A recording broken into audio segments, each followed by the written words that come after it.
Assalamualaikum warahmatullahi wabarakatuh. Halo anak-anak, selamat pagi. Bagaimana kabarnya hari ini? Semoga semuanya dalam keadaan sehat walafiat ya. Sebelum kita mulai pelajaran kita hari ini, Bu Laila mengingatkan kepada anak-anak untuk mengisi kehadiran terlebih dahulu. Dengan cara anak-anak bisa berkomentar di bawah ini dengan nama lengkap, kemudian hadir. Sebagai contoh, Aldi Saputra hadir. Seperti itu ya anak-anak. Jika sudah, silakan anak-anak fokus kembali untuk mendengarkan materi yang akan Bu Laila sampaikan. Sebelum kita mulai, alangkah baiknya kita membaca doa terlebih dahulu. Silakan anak-anak membaca doa. Doa dimulai. Doa selesai, Bu Laila akan bacakan kesepakatan kelas kita pada hari ini. Yang pertama, Bu Laila minta kepada anak-anak untuk fokus mendengarkan materi yang akan Bu Laila sampaikan. Yang kedua, anak-anak tolong terus di depan HP atau di depan layar untuk mendengarkan materi yang akan Bu Laila sampaikan dan jangan meninggalkan layar. Yang ketiga, apabila anak-anak ingin bertanya, silakan anak-anak bisa tuliskan di kolom komentar. Semoga anak-anak sudah memahami semuanya ya. Coba sekarang Bu Laila mau bertanya kepada anak-anak, masihkah ada yang mengingat materi kita sebelumnya? Kita sudah belajar tentang apa anak-anak? Ya, minggu lalu kita sudah belajar tentang Asmaul Husna. Yang pertama, ada apa aja? Ada Al-Ghafar, Al-Afu, Al-Wahid, As-Somad. Al-Ghafar artinya Maha Pengampun, Al-Afu artinya Maha Pemaaf, Al-Wahid artinya Maha Esa, dan As-Somad artinya Maha Dibutuhkan. Nah, di materi yang kita sebelumnya itu ada Al-Ghafar dan Al-Afu, yaitu Maha Pengampun dan Maha Pemaaf. Nah, dua Asmaul Husna ini akan berkaitan dengan materi yang akan kita pelajari pada kali ini. Nah, sebelum kita mulai, Bu Laila akan membacakan tujuan pembelajaran kita terlebih dahulu. Tujuan pembelajaran kita pada kali ini, yang pertama, menjelaskan pentingnya adab menyesal dan memaafkan. Yang kedua, menguraikan ciri-ciri orang yang pemaaf. Yang ketiga, mendeskripsikan hikmah, menyatakan penyesalan dan memaafkan. Yang keempat, menunjukkan bentuk menyatakan penyesalan dan memaafkan dalam kehidupan sehari-hari. Nah, kira-kira anak-anak sudah bisa menebak atau belum ya? Kira-kira materi apa yang akan kita pelajari pada hari ini? Ya, sekarang kita memasuki ke bab 3, yaitu tentang hidup damai dengan saling memaafkan. Nah, coba sekarang anak-anak perhatikan gambar berikut ini. Gambar ini adalah gambar apa anak-anak? Ya, betul sekali. Ini adalah gambar orang yang menangis, kemudian yang satunya adalah dia menenangkan. Tapi ini adalah lebih tepatnya adalah ada anak yang sedang bersedih, kemudian dia itu mau minta maaf karena sudah membuat temannya menangis. Kemudian gambar yang satunya gambar apa anak-anak? Yaitu itu adalah gambar orang berpelukan. Pernahkah anak-anak berbuat salah? Pasti pernah ya, karena semua manusia pasti pernah berbuat salah. Pernahkah anak-anak memaafkan seseorang? Pasti semuanya pernah memaafkan kesalahan orang lain. Memaknai maaf dan memaafkan. Saat orang lain berbuat salah dan dosa yang terarah kepada kita, kita diperintahkan untuk memaafkan. Saat kita berbuat salah dan dosa kepada orang lain, kita diperintahkan untuk meminta maaf. Memaafkan menjadi sebuah kebutuhan bagi seluruh umat manusia. Meminta maaf dan memaafkan juga menjadikan kita sebagai manusia yang penuh dengan kelapangan dan kerendahan hati. Pengertian maaf dan memaafkan. Kata maaf menurut pandangan Quraisy Shihab berasal dari Al-Quran, yaitu al-afwu yang berarti menghapus. Dengan kata lain, tepatnya adalah menghapus kesalahan-kesalahan yang diperbuat orang lain dalam dirinya. Meminta maaf adalah meminta agar orang lain dapat menghapuskan noda kesalahan yang telah menggores lembar hidupnya. Meminta maaf merupakan perbuatan yang terpuji. Seseorang yang berani meminta maaf sejatinya telah menunjukkan keberanian dalam berkomitmen untuk bersegera memperbaiki diri. Meminta maaf juga dapat menciptakan ketenangan dalam jiwa, meminimalisir konflik yang terjadi antar sesama, melatih kesabaran dan bukti keseriusan dalam bertaubat. Nah, jadi anak-anak, kalau kita melakukan kesalahan kepada orang lain, kita harus segera meminta maaf.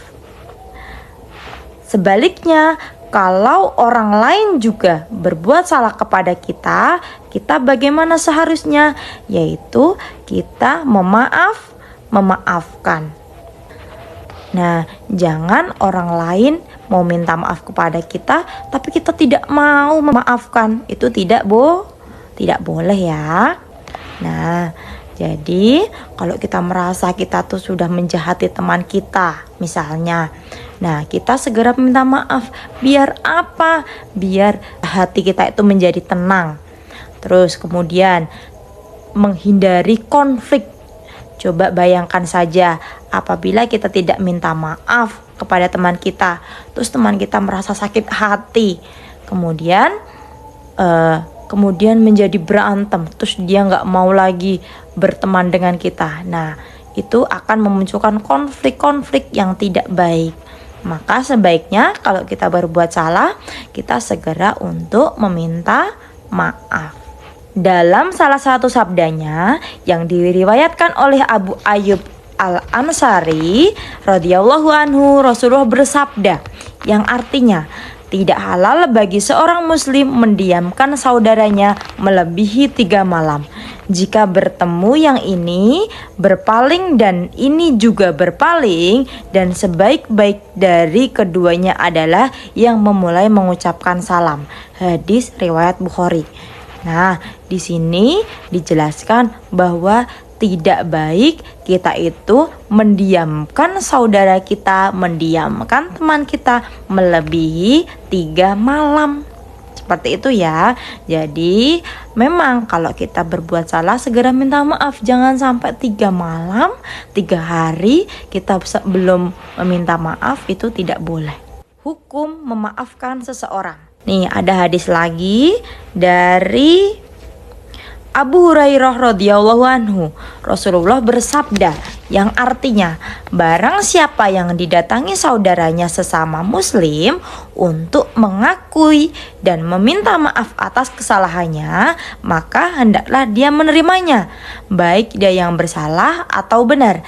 Karena jika dia tidak melakukan itu, memaafkan saudaranya, maka dia tidak akan mendatangi telagaku di akhirat kelak. Hadis riwayat Hakim. Dari hadis tersebut menjelaskan secara tegas bahwa memberikan maaf kepada orang lain merupakan suatu kewajiban sebagaimana menjaga hati dalam agama Islam. Nah, di sini sangat jelas ya, hukum memberikan maaf itu adalah wajib ya. Wajib. Jadi kita tidak boleh ketika ada teman kita yang minta maaf kepada kita, kita tidak mau untuk memaafkan. Nah, itu tidak boleh ya. Ciri-ciri orang pemaaf. Nah, apa saja ciri-cirinya orang yang pemaaf itu? Yang pertama, tidak mudah dendam. Nah, ini nggak boleh kalau ada teman kita yang sudah melakukan kesalahan kepada kita, terus kita itu ingin membalasnya. Nah, kalau kita masih punya sifat seperti itu, berarti kita belum pemaaf. Yang kedua, memiliki pengendalian emosi yang baik. Nah, berarti kalau kita bisa mengontrol emosi kita tidak marah-marah, terus kita tidak mengejek-ejek, kita tidak memaki-maki teman kita yang berbuat salah kepada kita, berarti kita sudah memiliki sifat pemaaf. Kemudian yang terakhir, selalu mengedepankan sikap sabar. Nah, jadi kalau kita itu bisa menahan amarah, kita bisa sabar ketika ada orang yang jahat sama kita, berarti kita sudah memiliki ciri-ciri sifat orang yang pemaaf. Selanjutnya, pentingnya menyatakan penyesalan. Menyatakan penyesalan bisa untuk mengingatkan diri sendiri untuk berpikir dan bertindak hati-hati dari segala yang telah dilakukan. Nah, kenapa menyesal atau penyesalan itu penting? Nah, dengan kita itu menyesal, kita akan lebih berhati-hati dalam melakukan sesuatu. Biar apa? Biar tidak menyakiti hati orang lain, seperti itu. Adab menyatakan penyesalan. A. Mengakui kesalahan. Nah, bagaimana adabnya kita melakukan penyesalan? Yang pertama, mengakui kesalahan dulu. Gitu. Jadi, kita mengakui kalau tadi kita sudah melakukan kesalahan. Yang kedua, menyesali kesalahan. Jadi, menyesali, tidak akan mengulanginya lagi. Jangan kita sudah minta maaf, sudah melakukan, bilang kalau kita tuh sudah menyesal, tapi besoknya lagi diulangi lagi, berarti itu belum sesuai ya. Jadi belum benar-benar menyesali kesalahannya. Kemudian yang ketiga, tidak mencari kesalahan orang lain atau pembelaan. Jadi kalau kita sudah menyesal, itu jangan mencari-cari kesalahan orang lain, jangan malah tapi dia duluan tadi gitu, tapi dia merebut pensil aku atau gimana. Jangan. Kalau sudah merasa menyesal, ya sudah, kita salah, seperti itu ya. Jangan mencari-cari kesalahan orang lain, tidak usah membela diri, tapi aku nggak salah loh tadi, kayak gitu. Nah, itu berarti belum menyesal ya. Kemudian yang keempat, menyesali kesalahan ya, kayak tadi ya, menyesali semua yang sudah kita lakukan, menyesali kesalahan yang sudah kita perbuat. Yang kelima adalah bertekad untuk tidak mengulanginya lagi. Nah, berjanji untuk tidak akan mengulanginya lagi, seperti itu. Kemudian adab memberikan maaf. Yang pertama, ikhlas. Nah, kalau kita memberikan maaf, kita harus ikhlas terlebih dahulu. Nah, kalau hati kita itu masih belum ikhlas, pasti kita akan berat untuk memaafkan seorang. Jadi, kalau kita ingin memaafkan seorang, kita hatinya harus ikhlas terlebih dahulu. Yang kedua, tidak menyimpan rasa dendam. Nah, tidak boleh kita tuh menyimpan rasa dendam. Teman kita ada yang jahil sama kita, terus akhirnya kita pengen ngebales lagi. Nah, itu berarti kita belum sesuai dengan adab memberikan maaf. Yang ketiga, tidak menuntut denda atau syarat. Jangan bilang gini, aku tak maafin kamu, tapi kamu harus bayar aku uang 5.000 misalnya. Atau tak maafin, tapi kamu harus ngasih aku barang ini misalnya. Nah, itu tidak boleh. Berarti itu belum sesuai dengan adab memberikan maaf. Yang keempat, menghapus rasa sakit hati. Nah, jadi sakit hatinya itu dihapuskan, dilupakan, semua kejahatan teman kita tadi dilupakan. Terus yang terakhir adalah menghilangkan amarah dalam diri. Nah, jadi kita bersikap sabar ya, biar amarah kita, biar kita tuh tidak marah-marah lagi, amarah kita menjadi hilang gitu ya, kita menjadi sabar dan tenang gitu ya.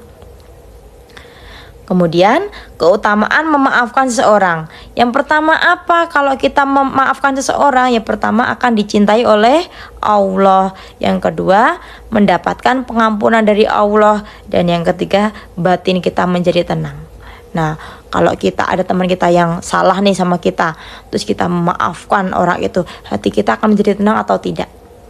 Pasti akan menjadi tenang. Baiklah, ada yang mau ditanyakan tidak anak-anak? Jika ada yang ingin ditanyakan, silahkan anak-anak bisa ketikkan pertanyaannya di kolom komentar di bawah ini.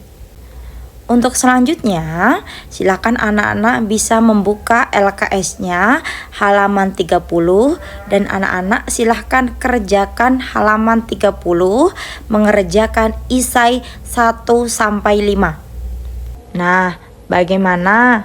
Sudah selesai ya tugas yang pertama? Selanjutnya ada tugas yang kedua. Silahkan anak-anak mencari kisah sahabat Rasulullah SAW yang berkaitan dengan perilaku minta maaf. Kemudian anak-anak merangkum kisah tersebut menggunakan bahasa kalian masing-masing dan bahasanya yang mudah dipahami. Seperti itu ya. Jika semua tugas sudah selesai dikerjakan, silahkan dua tugas itu difotokan, kemudian dikirimkan ke WhatsApp-nya Bu Laila ya. Nah, karena sudah selesai semuanya, sebelum kita akhiri pelajaran kita hari ini, Bu Laila akan simpulkan materi kita pada hari ini. Kesimpulannya adalah kita sebagai seorang muslim dianjurkan untuk meminta maaf jika kita melakukan kesalahan, dan kita dianjurkan untuk memaafkan jika orang lain berbuat salah kepada kita. Materi yang akan kita pelajari selanjutnya yaitu tentang hukum halal dan haram. Silahkan anak-anak nanti di rumah silahkan dipelajari sendiri terlebih dahulu sebelum kita bertemu di minggu yang akan datang. Ya, silahkan kalian buka-buka terlebih dahulu, baca-baca terlebih dahulu materi tentang hukum halal dan haram. Baiklah anak-anak. Karena waktunya sudah habis, terima kasih banyak yang sudah hadir di jam pelajaran Bu Laila hari ini. Terima kasih yang sudah meluangkan waktunya. Kita akhiri pelajaran kita hari ini dengan bacaan hamdalah bersama-sama. Alhamdulillahirabbil alamin. Sekian dari Bu Laila. Apabila ada salah dan kurangnya, Bu Laila mohon maaf. Wassalamualaikum warahmatullahi wabarakatuh.